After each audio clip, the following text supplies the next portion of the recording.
শুভ সকাল। আজ মঙ্গলবার 10 ডিসেম্বর 2024 খ্রিস্টাব্দ, 25 অগ্রহায়ণ 1431 বঙ্গাব্দ, 7 জমাদিউসানি 1446 হিজরি। আজ বিশ্ব মানবাধিকার দিবস। জাতিসংঘের নির্দেশনায় বিশ্বের সব দেশে প্রতি বছর 10 ডিসেম্বর পালিত হয়। এছাড়া সর্বজনীন মানব অধিকার সংক্রান্ত ঘোষণাকে বাস্তবায়নের লক্ষ্যে এই তারিখকে নির্ধারণ করা হয়। 2006 সালে আজকের এই দিনে নরওয়ের রাজধানী অসলোতে নোবেল শান্তি পুরস্কার গ্রহণ করেন ড. মোহাম্মদ ইউনূস। শহীদ সাংবাদিক সিরাজউদ্দিন হোসেনের 54তম অন্তর্ধান দিবস আজ।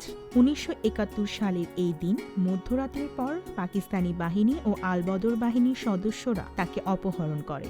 এরপর তাকে আর খুঁজে পাওয়া যায়নি।